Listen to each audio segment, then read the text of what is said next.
I got Steven here with 501 Parts. I'm gonna put some front bearings in this thing. I've done a couple other videos. I put the garage product bushings in the rear. This is a 16 Can-Am Defender 800. Should be the same on 1,000 Defenders. I'm gonna go ahead and put brakes on that. I'll do probably a separate video, maybe the same video here. See how it works out. But I'm gonna put main thing I'm doing here is putting the front wheel bearings in. If you look there, you can see the play in this thing. It's way too much play. So I'm gonna go ahead and get started on that.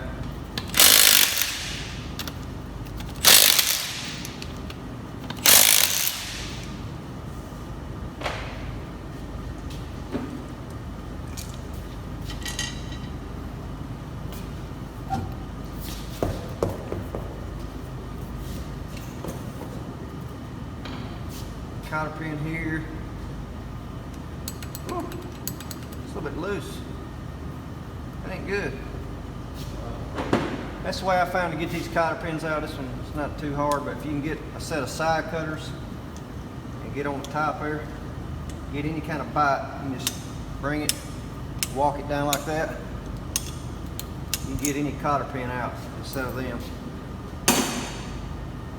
This is a 30mm nut. Obviously it ain't even tight, which that ain't good. It's 30mm though. Pull that off.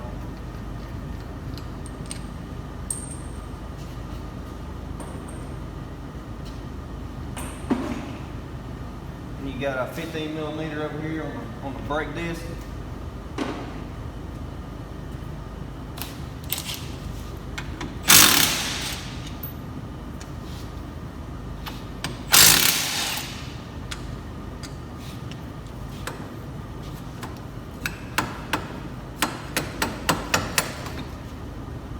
Brake disc got a little bit of meat left on them. I'm gonna go ahead and replace them since I got them off.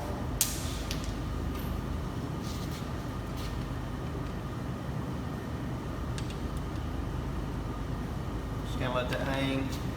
Disc pull off now. Set that up here. Now I've got the S3 heavy duty tie rod in, so yours might be a little bit different size. Mine are, looks like a 15.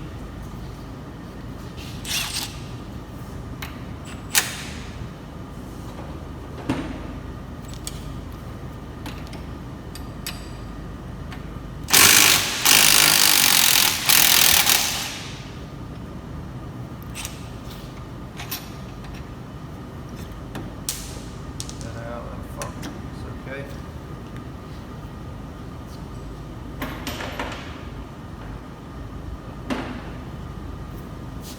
Tie her in loose.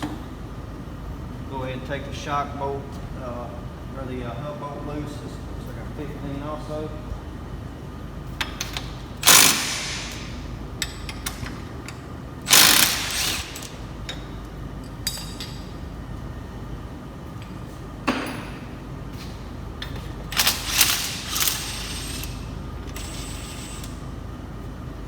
Keep track of this bolt here.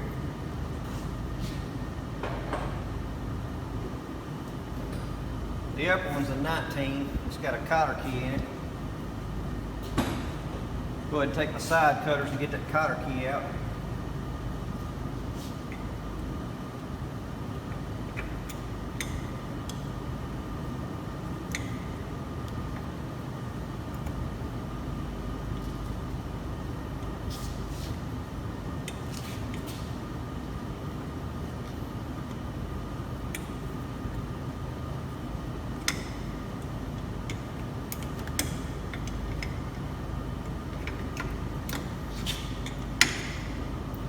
End up cutting that one off because I couldn't get it out. So, always want to replace those cotter pins too, by the way. You don't ever want to put the same cotter pin back in there. And this is 19. The only thing I found to get on it is a wrench.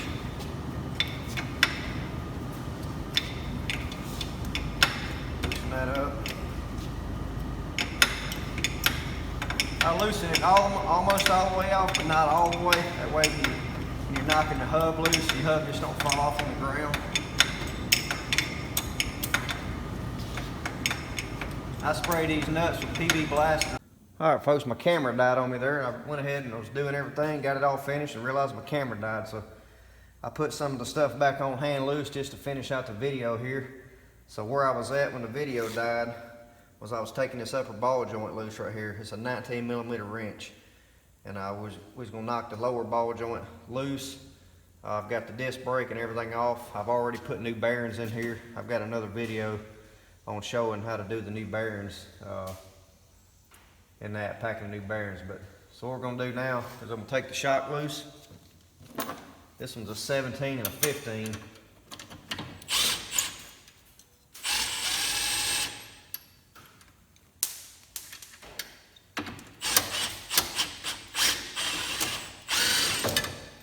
See, everything kind of drooped down there.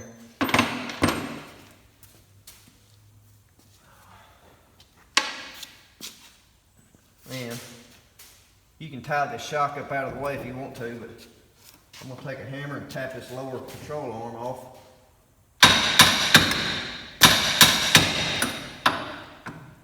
Got that loose. Now, I'll finish taking this 19mm nut off the upper ball joint. And there's that. And then I've already beat this loose, but when you are beating on this, you want to be real careful. This is aluminum. It ain't steel, so you sure don't want to beat on this ear right here. You break it right off. I wouldn't recommend beating here either. What I do is I got a dead blow hammer here, and I'll hit it right here as close to the control arm as I can. Just hit it light until it pops off. And you can spray some PB Blaster down here the day prior, kind of have it free up a little bit, but you don't want to beat on this ear. This one's already loose, so I'm gonna pop the hub out, and I've already put the new bearings in since my camera died. But that's how you do that. Appreciate you watching.